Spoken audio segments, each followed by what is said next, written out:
YouTube, what up? Welcome to another edition of Wrestling with Watts, and I'm Watts. And ladies and gentlemen, I am so tired of talking about how bad the product is and how bad the product is becoming. I'm so tired of talking about how TKO and Ari Emanuel and whoever his name is and Triple H or whoever is in charge of all of this just don't know what they're doing. They're out of touch. I'm tired of talking about bad booking. I'm tired of talking about ticket prices being through the roof for bad product. From where I come from Brooklyn, New York, Bed-Stuy to be exact. Where I come from, they call this type of stuff, they call this block work. For those who don't know, block work means it's bad product. I'm not going to incriminate myself on here and start talking about certain things, but that just means bad product. And WWE has been giving us block work for the longest time, and everybody, including myself, has turned a blind eye and just thought, alright, well, it's whack now, but it's going to get better. Ladies and gentlemen, it's not getting better. Look what they're doing. Look what they're doing. They're getting rid of certain vets that's been in the game for as long as they've been in the game for, and they're getting rid of them so that the younger talent can't think for themselves, can't run around and get themselves over, go get hot, for lack of a better term. And then as soon as you go get hot, get the crowd behind you and all of that, you still don't get the proper push that you might deserve. They got rid of Carlito, and they got rid of Ron Killings, aka R-Truth, in the span of 24 hours. And for what exactly? Only people that's making certain things funny. R-Truth was the only one that made John Cena's heel turn worth a damn. Nobody cared about John Cena's heel turn. At first, it felt like, alright, they're about to be making some moves and they're about to really be doing something and stuff. But that all came to an end really quick. Really quick. And it's down to the point where they didn't even give this man John Cena any new gear to run around with as a heel because they're so greedy and they want those shirt sales. They want those merch sales. So John Cena comes out with a new shirt every fucking week that says the same thing. The last time is now. I'm out the door. You won't be able to see me no more. Red, blue, black, orange, purple. They're all whack. They're all dirt. And shame on Triple H for ruining John Cena's last run because of obvious politics and obvious bullshit. But I'm going to get back to R-Truth right now. R-Truth, somebody who, like I said, I am no Vince McMahon stan, and I don't stand for anything that he's done in the personal shit.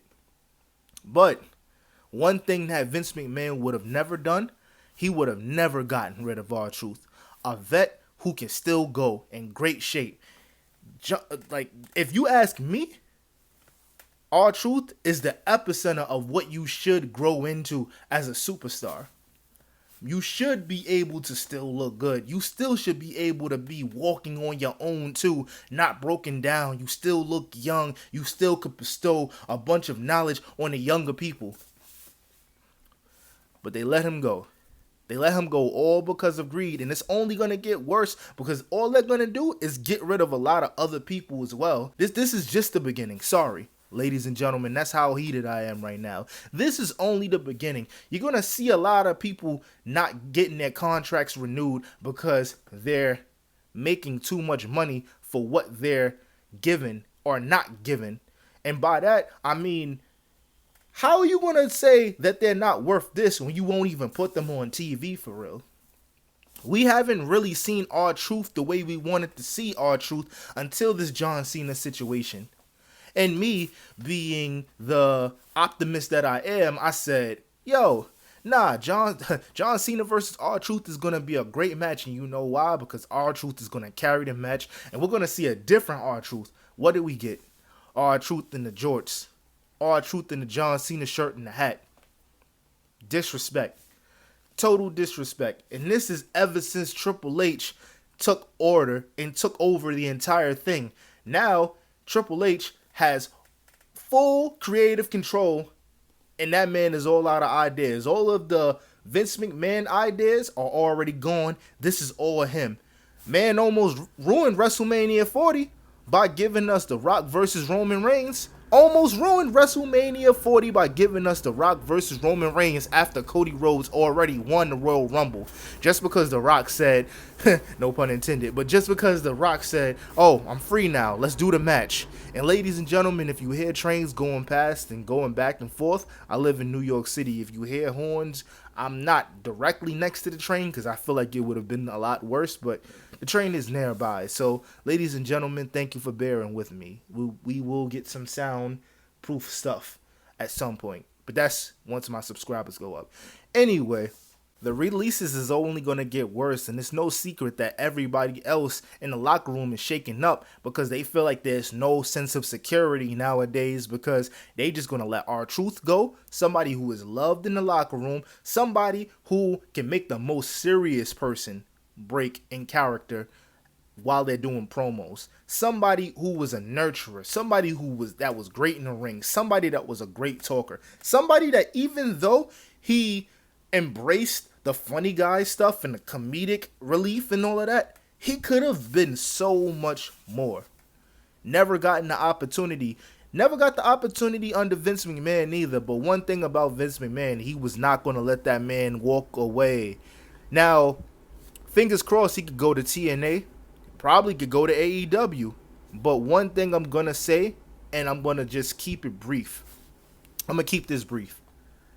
A lot of people are going to walk away. And one thing I will say about wrestling as a whole, before, I used to laugh at people when they said things like, I never wanted to go to WWE. Because at that time, it felt like total cap.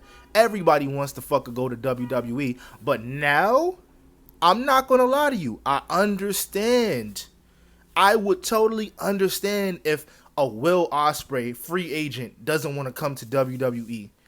A Kenny Omega, if he's a free agent, he doesn't want to go to WWE. He'd rather probably take less and go to TNA because he doesn't want to go to WWE. Go back to New Japan because he doesn't want to go to WWE. I would totally understand. I super understand now. Like at first, it was all like, these guys are cap and they really want to be in WWE. They just don't want to get booked bad. Now, it's like, hell nah, I don't want to go to WWE, and all they're going to do is there's going to be a crop of main eventers that's getting their just due or getting paid or getting their merch sales, what have you. But everybody else, nah, your job is on the line no matter what. Now, it's at the point where we'll see superstars the night before on a televised PLE or Raw, SmackDown, any of those shows, and then the next day they're like, yo, just to let you guys know, my contract won't be renewed, I'm being released, thank you for everything. And it's all because of greed. And it's going to get worse, and they're going to get exposed. It's going to get to the point where they either A, going to have to take their ball and walk, or they're going to have to produce good product. Because as much as we know that the WWE is a billion-dollar company, they're only as strong as the people who puts money in their pockets. Ratings is going to go down, and them ticket sales is definitely not going to sell as much as they think it's going to sell because they already lied about the numbers and lied about being sold out when it was a whole row of empty seats at WrestleMania. So you already know that they're going to try to, run cap all day, but it's not going to work. It's not going to work. I'm not rich at all, but financially, I'm not no slouch neither. And I'm going to keep it a buck with you. I will not pay for those tickets just to watch bad product. Are you crazy? Expensive mid. And it's not even expensive mid because the production is super trash now. No unique stages for different PLEs. Even Survivor Series and SummerSlam may be having the same set. All they're doing is pissing on people and telling them it's rain these days. And like I said before, I'ma still cover WWE. But best believe I'm not wasting my motherfucking Friday night ever again.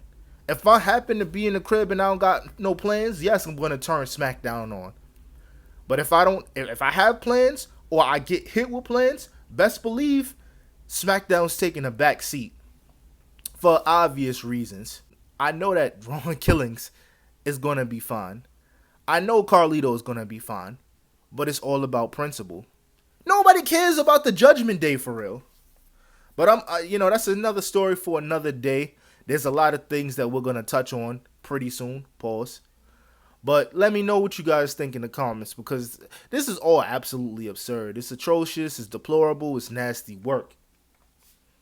But yo, ladies and gentlemen, thank you for subscribing. Thank you for rocking out with me. Thank you for being here with me. And first and last time listeners, I appreciate y'all too. It is what it is. But yo, I'm out. Peace.